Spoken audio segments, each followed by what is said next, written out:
For 13 years, I gave everything to my father-in-law's company, my time, my energy, my ideas, and my loyalty. I worked through weekends, missed vacations, and sacrificed sleep to transform a struggling business into an empire worth $90 million. It wasn't just a company to me. It was my creation. I had built it from the ground up, turning failures into victories, negotiating deals that others wouldn't even attempt, and making my father-in-law's name synonymous with power and prestige. I believed I was part of the family. I believed loyalty mattered. I was wrong. One evening, at a grand family dinner, surrounded by people who had no idea what was about to happen, I heard the words that shattered everything. "Your wife's new husband will be taking over." The voice was smooth, rehearsed. My wife's voice. At the head of the table, my father-in-law simply nodded, a slight smile on his lips, as if this was just another business transition. A casual decision. One I was supposed to accept without question. I felt my grip tighten on the silverware, but I forced my expression to remain neutral. I would not give them the satisfaction of seeing my pain. I glanced around the table. No one reacted. Either they didn't understand what had just been said, or they knew and chose to stay silent. And that was when it hit me. I had been a fool. A fool to think my loyalty made me irreplaceable. A fool to believe my wife saw me as a partner, not a placeholder. I looked at her then, really looked at her, and I saw what I had been blind to for years. She had never fought for me, never stood up for me, never challenged her father. She had simply played the role of the obedient daughter, waiting for the next best deal. And now, I was no longer part of that deal. I set my fork down gently, smoothing my napkin over my lap, keeping my face blank. They expected me to be angry. They expected resistance. They expected a fight. They had no idea who they were dealing with. That night, I didn't sleep. I sat in my home office, staring at financial records, contracts, and agreements, proof of everything I had built, everything I had sacrificed. They thought I was just a workhorse. But they forgot one thing.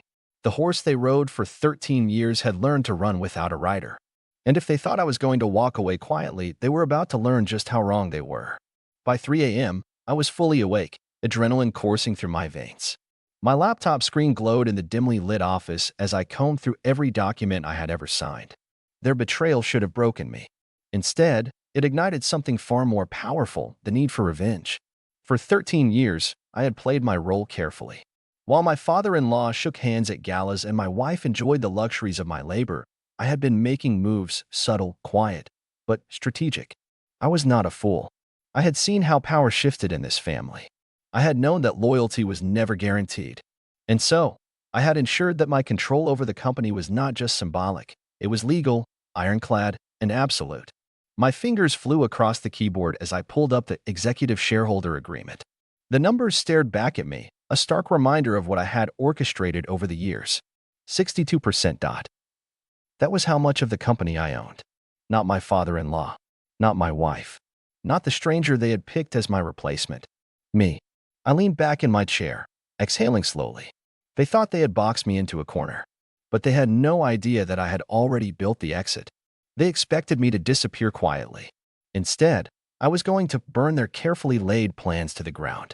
At exactly 8:45 a.m., I walked into company headquarters, not as a discarded man, but as the man who was about to reclaim his empire. The lobby was already bustling with employees, executives, and assistants moving between meetings. Some nodded in respect. Others stole nervous glances. The whispers had already started. "Did you hear the news? Is he stepping down? What's he going to do?" I ignored them. I wasn't here for gossip. I was here for war. Taking the elevator to the top floor, I strode into my office.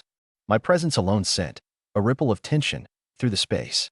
Danielle, my assistant, looked up from her desk. She had been with me for nearly a decade, loyal, sharp, and always 2 steps ahead. "Schedule a board meeting for noon," I said, setting my briefcase down. She hesitated for just a second before nodding. "Understood. Anything else?" "Yes." My voice was calm. "Call the legal team. I want them ready." Her gaze flickered with understanding. The fight had begun. By the time I settled into my chair, I was already anticipating their next move. My father-in-law wouldn't waste time. He would rally the board, call in favors, and frame this as a necessary shift in leadership. He would use my wife's name to strengthen his position. After all, who would question a father passing his business to his daughter and her new husband? The problem? I wasn't just a name on paper. I was the name on the contracts that mattered. At exactly 9 a.m., as if on cue, my office door swung open, without so much as a knock. He entered first, as overbearing as ever, dressed in his usual tailored suit.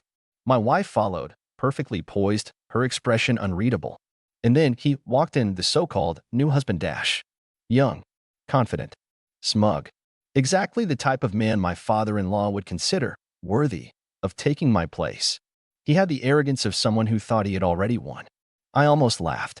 My father-in-law adjusted his cuffs before speaking. I assume you're aware of the transition. I leaned back in my chair, steepling my fingers together. Transition. Interesting choice of words. The man beside my wife smirked, as if he found this amusing. I ignored him. He was nothing more than a placeholder, a pawn in someone else's game. My focus was on the real threat, the man who had orchestrated this betrayal. We need you to oversee the handover, my father-in-law continued. We expect full cooperation. I exhaled slowly, shaking my head. They really thought they had everything figured out. You don't have the authority to make that decision.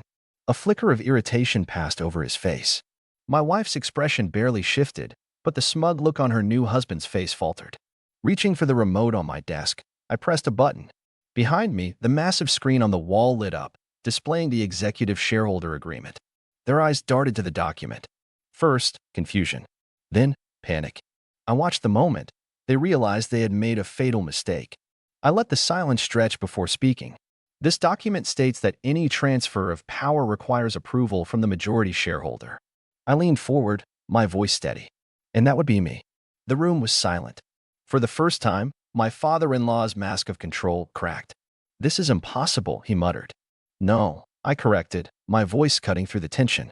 What's impossible is thinking I would spend 13 years building something just to let you steal it from me. Then I turned to my wife, meeting her gaze. Did you really think I wouldn't see this coming? She didn't answer. Her hands clenched into fists at her sides. I let the silence settle between us before shifting my attention to the man standing beside her, the one who had walked in thinking he was about to inherit an empire. You have two choices, I told him. You can work under me, or you can walk out that door and never step foot in this company again. His face turned red. His jaw clenched. He looked at my wife, then at my father-in-law. He had expected a victory lap, not a public execution. Without a word, he stormed out. My father-in-law hesitated for a fraction of a second before following. My wife lingered a moment longer. She met my gaze, searching for something. Anger, regret, weakness. She found none. I had spent years building this empire, and if they thought they could take it from me, they were about to learn just how wrong they were.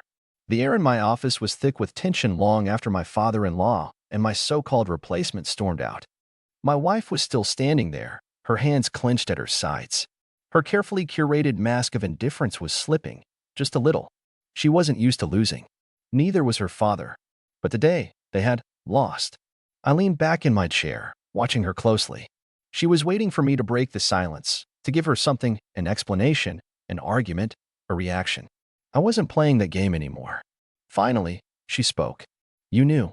Her voice was quiet, but there was an edge to it. I tilted my head slightly. What exactly did I know? She exhaled sharply, nostrils flaring. Don't play dumb. You knew what my father was planning. You knew he was going to transition the company to E. She cut herself off before saying his name. She didn't have to. I let out a slow breath, tapping my fingers on the desk. Of course I knew. Her eyes narrowed. Then why didn't you stop it sooner? I smirked. Because I wanted to watch him fail. For the first time, uncertainty flickered across her face. This doesn't have to be a war, she tried. I laughed, dry, humorless. It already is, darling. Her gaze flickered to the massive screen behind me, still displaying the shareholder agreement, the document that had just dismantled all of their carefully laid plans. I saw the realization in her eyes. The understanding that the life she had expected, the seamless transition she had envisioned, had just gone up in flames. So what now? She asked. You think you can just shut me out? That my father will accept this? I stood up slowly, rounding the desk until I was standing directly in front of her. She stiffened slightly. Let's get something straight, I said, my voice low. Your father doesn't run this company anymore. I do. If you want to stay in this game, you do it on my terms. She scoffed. You don't control me. I smiled. No, but I control what matters. Her jaw tightened. She was panicking. This isn't over, she whispered. But there was more desperation than confidence in her voice now. I smirked. Oh, I know. It's just beginning. She turned on her heel and left, slamming the door behind her. I exhaled, rolling my shoulders back. The first battle had been won, but the war was far from over. At exactly noon, I walked into the boardroom. The room was packed: executives, senior partners, shareholders. Some looked anxious. Others remained neutral. A few were clearly waiting to see which way the tide would turn before choosing a side. I took my seat at the head of the table. I know many of you have heard rumors, I began, my voice steady. So let me clear them up. Silence. Yes, my father-in-law intended to replace me. No, that will not be happening. A murmur rippled through the room.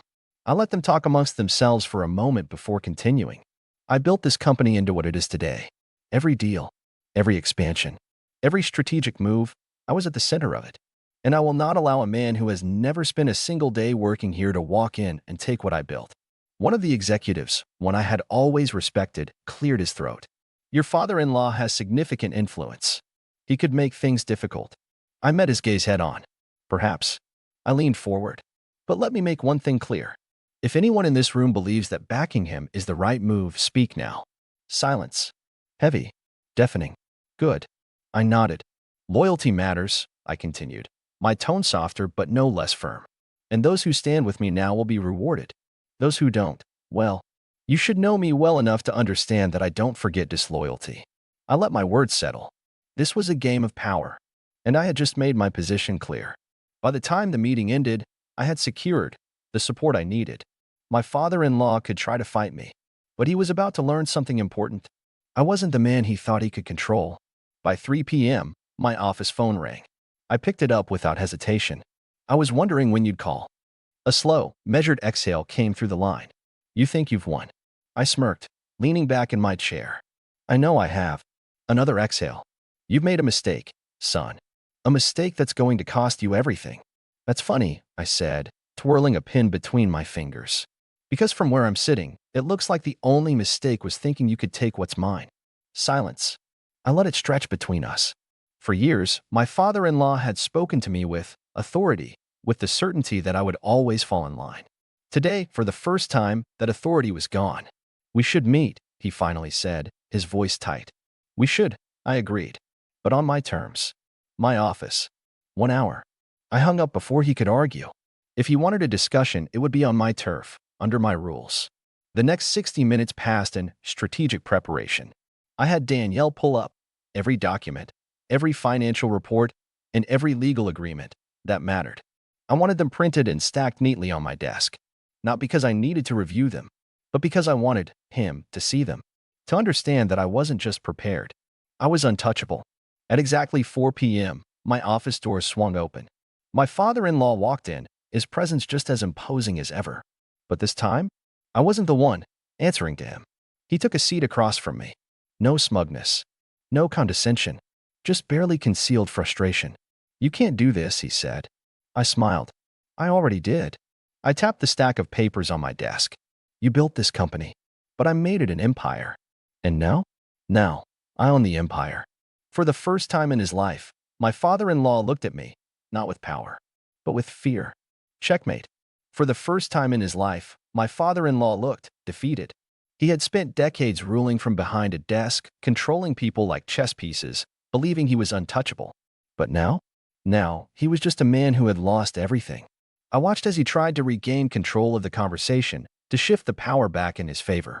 You think you're untouchable, he said, his voice low, controlled. Power never lasts. One day, someone younger, hungrier, and smarter than you will come for everything you've built. I smirked. Then I'll make sure they never get the chance. His jaw tightened. I built this company, and I built it into something bigger than you ever could. Silence. The tension in the room was suffocating. I slid a document across the desk. Sign it. He glanced down. It was his resignation letter. He exhaled slowly, gripping the pen so tightly I thought it might snap. But he signed. Just like that, the king had fallen. By the next morning, the headlines were brutal.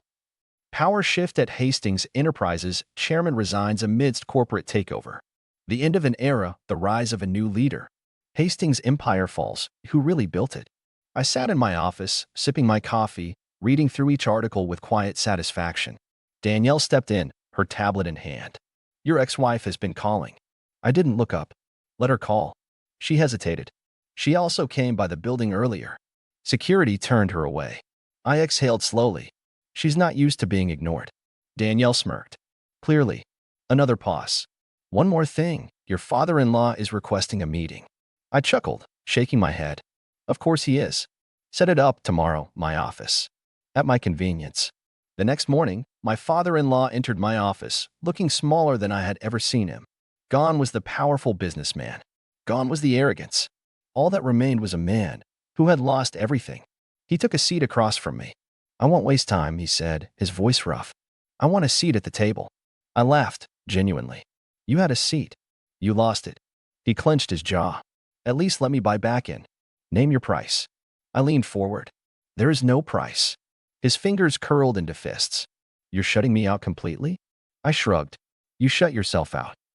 Silence. He exhaled sharply, shaking his head. You'll regret this. I smirked. No, you will. He stood abruptly, shoving his chair back. I hope you enjoy this power while it lasts, he said. Because one day, you'll look around and realize you're alone. I met his gaze without flinching. Alone is better than betrayed. For the first time in his life, he had nothing left to say. And just like that, the war was truly over. That night, I stood in my penthouse, staring at the city skyline. Everything had changed. The company was mine. The empire was secured. And the people who had tried to take it from me? Gone. Danielle entered the office, crossing her arms. You did it. I smirked. Of course I did. She studied me for a moment. So what now? I exhaled, looking back out at the city. Now. I smirked. Now. I make sure no one ever forgets who built this empire.